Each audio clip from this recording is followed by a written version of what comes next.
तो कुछ वैसे ही कहानी हमें यहाँ डाउ जोन्स पे भी नज़र आ रही है और डाउ जोन्स में भी इसी तरह से एक साफ तौर पर बेयर मार्केट दिख रहा है। अब उसमें कहाँ तक अभी 28,700 के ऊपर ये चल रहा है। अगर इसमें भी हम वैसा ही एक रिट्रेसमेंट खींच लें तो फिर इसका रिट्रेसमेंट हमें ले जाएगा शायद लगभग 25,000 के डाउ जोन्स की तरफ। लॉजिकल है। करेक्ट है, वहां तक तो रिट्रेसमेंट ही कह रहा है, बाकी उसकी एडजस्टमेंट करनी हुई तो उसका एडजस्टमेंट 24,000 की तरफ तो आराम से हो सकता है। जी, लेकिन सबसे दिलचस्प बात जो आपने कही कि ये एक तरह से फिफ्थ फेज हो सकता है। मतलब ये कि जो एक डरावनी फिल्म हम देख रहे हैं इस समय अमेरिकी बाजारों में, हम उसके क्लाइमैक्स की तरफ बढ़ रहे हैं। और इसका मतलब ये है कि ये जो फिफ्थ फेज होगा, इसी के बीच में हमें अच्छे खासे मौके मिलेंगे। और वो मौके हम अमेरिकी बाजार में नहीं खोज रहे हैं, उसके चलते भारतीय बाजार में जो उठापटक होगी उसके चलते हमारे यहाँ क्या मौके बनेंगे, हमारी नज़र उस पर है। तो क्या इसीलिए आपने कहा कि अब खरीदारी शुरू कर देनी है? बॉटम कहाँ बनना है ये हमें नहीं मालूम, लेकिन खरीदारी के लिए एक तरह से अपनी कमर कस लेनी है। देखिए, मैं तो मल्टी मॉडल एनालिसिस करता हूँ और जिसमें मेरे लिए फंडामेंटल बहुत इम्पोर्टेंट है। अब 7% के जीडीपी ग्रोथ पे भी इस साल के, मैं नहीं समझता कि FY24 ईपीएस को 1000 से आप 20-25 ऊपर नीचे कर सकते हैं। उससे ज़्यादा मुझे नहीं लगता कि ऊपर नीचे किया जा सकता है। अब मैंने उसको 2 टाइम फ्रेम पे ब्रेक किया है। पहला टाइम फ्रेम ये है कि अगर वो चीज़ होती है, यहाँ से हम घूमते हुए टाइम पास रह जाता है और हम फरवरी के आस-पास पहुँच जाते हैं। तो उस केस में तो मेरे हिसाब से 16,000 ही निफ्टी का बेस हो जाएगा, उसके ऊपर, उसके नीचे नहीं।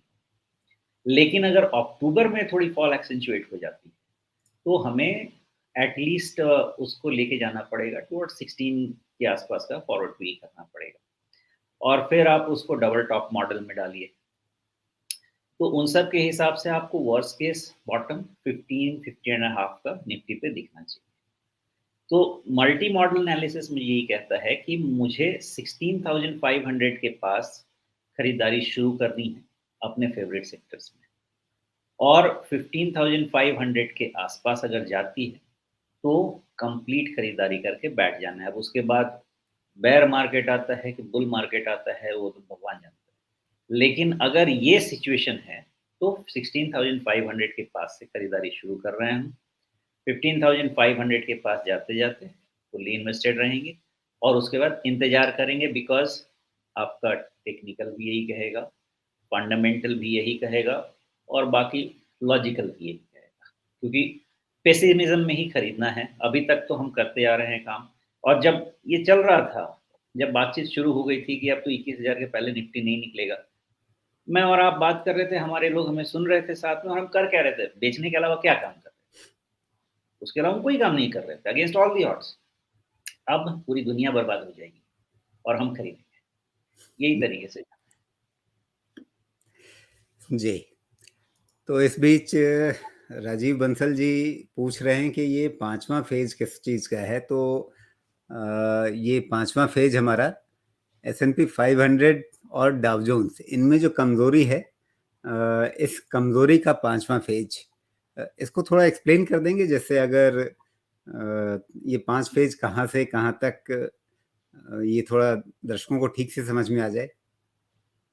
हाँ, तो बंसल जी, ये सेम हमारा जो हमने ABCD पॉइंट जो एनालिसिस लास्ट टाइम लगाया था, 5 पॉइंट एनालिसिस, हम उसी 5 पॉइंट एनालिसिस की बात कर रहे हैं, जिसमें ए पॉइंट शुरू होता है जो S&P 500 का राजीव जी ने चार्ट लगाया हुआ है 4,800 के पास से।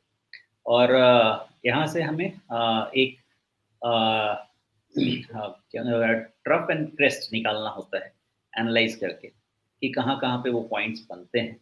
तो यहाँ पे प्रॉब्लम ये होती है कि जो अभी हमें 1, 2, 3, 4, 5 ABCD दिखता है, वो बाद में फिर एडजस्टमेंट भी करनी पड़ सकती है, डिपेंडिंग अपॉन कि अगला बॉटम कैसा है, कितना लंबा है, कितने टाइम पे बनता है। तो वो 5 पॉइंट एनालिसिस में 5th पॉइंट ये देखने की कोशिश कर रहा हूँ, जिसके बेसिस पे, अगर आपको याद हो, जिसके बेसिस पे हमने 15,200 पे खरीदने का डिसीजन लिया, वही चीज़ अब हम उल्टे तरीके से कर रहे हैं। लेकिन थोड़ा ट्रिकी है। हाँ, ये ठीक जा रहे हैं हम। इसके बाद फिर एक आप ऊपर ले सकते हैं, करेक्ट है।